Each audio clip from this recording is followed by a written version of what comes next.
7일의 기정 어테이닝 머스터딘의 고혁준 선생입니다. 구문운동, 학교와 학원에서 학습과다 비효율적, 그래서 영어 포기자를 양성하는 주범이 바로 구문독해입니다. 물론 어휘도 들어가겠죠. 그러한 것들을 영어에서 퇴출해야 한다는 운동입니다. 그렇다면 영어를 받아들이지 못하면 홍길동도 아닌데 영어를 영어로 받아들이지 못한다면 어떻게 될까요? 이렇게 된다. 바로 구문독해 선생님의 특징인데요. 자신이 무슨 말인지를 모른다는 겁니다.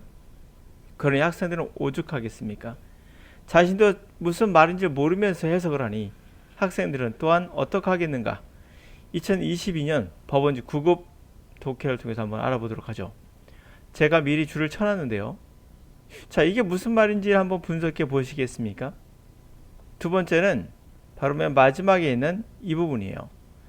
대부분의 사람들은 당신은 의도된 viewer, 보는 사람, 의도된 보는 사람이다 라고 할 거예요. 의도된 viewer가 무슨 말일까요? 자신도 무슨 말인지 모르니 그냥 의도된 viewer 하고 넘어가게 되죠. 물론 이 단어를 모른다 하더라도 푸는 데는 지장은 없으나 무슨 말인지 모르고 넘어가는 것도 앞으로도 계속 문제가 되겠죠. 그러나 왜 이런 결과가 나온 것인가?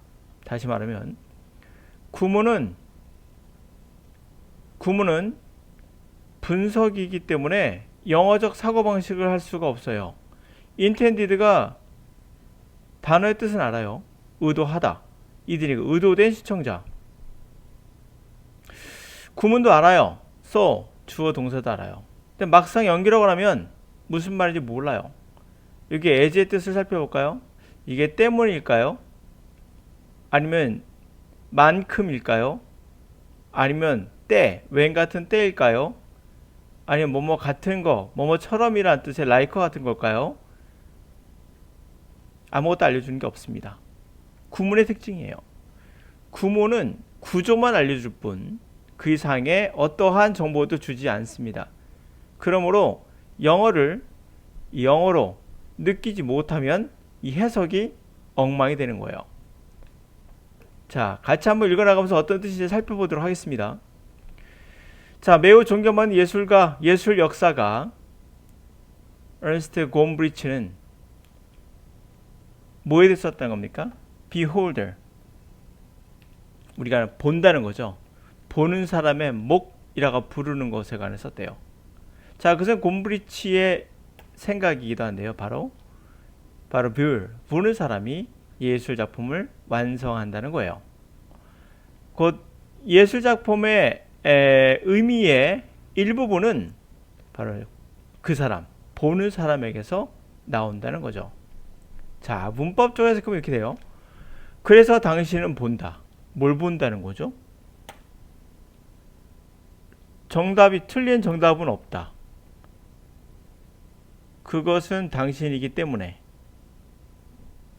viewer, 보는 사람으로서 예술 작품을 완성하는, 이렇게 해석할 거라고 보여져요. 심히. 자, 여기까지는 해석이 그럭저럭 잘 됩니다. 이유는 여기에는 그렇게 영어적인 사고방식 할 필요가 없는 것들이에요. 그냥 구조대로 해석하면 되는 것들이에요. 그러나 이 부분부터는 아니죠. 자, 뭐라 했습니까? 예술 작품의 의미는 결국 보는 사람이 에게서 나온다는 거예요. 일부가. 그렇게 된다는 거죠. 그러니까 그렇게 보는 것처럼. 그러니까 정말 틀린 정답은 없는 거예요. 왜? 너니까. 그것이 너니까. 예술 작품을 완성하는 건 너니까. 정답이 틀릴 염려가 없는 거죠. 그러니까 틀릴 염려가 없죠. 완성하는 게 너니까. 이 뜻입니다. 이 뜻이요. 여기서부터 여기까지가. 자, 분석할 필요 없어요. 흐름이라는 게 있고 여기에 연결을 시켜서 보시면은 그것을 영어로 받아들일 수 있는 사람만이 이것을 의미를 가져갈 수 있어요. 영어로 받아들인다는 것은 구문독해가 해주는 역할이 아닙니다. 계속하죠. 마지막 이것도 가도록 할게요. 이걸 알기 위해서는 좀 읽어볼 필요가 있어요. 흐름 보시면 이해할 겁니다. 당신이 갤러리에 가서 예술작품 보고 있어요. 그러면 벽에 있는 텍스트 같은 거 있죠? 그것을 보라는 얘기예요. 읽어라. 왜? 만약에 스태프가 있으면 물어봐라.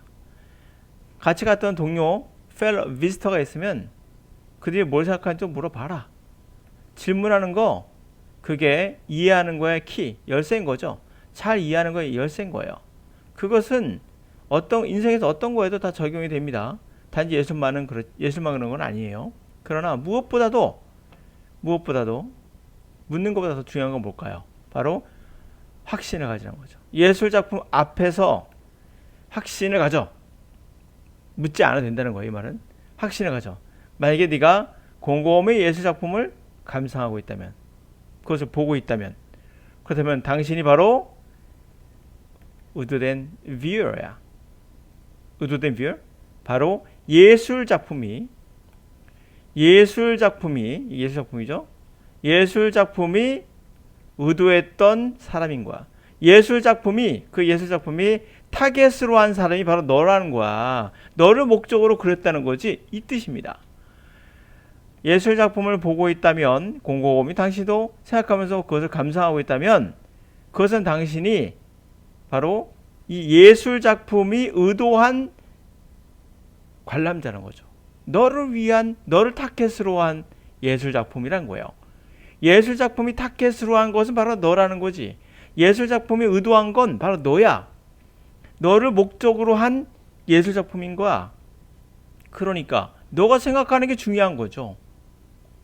그렇죠?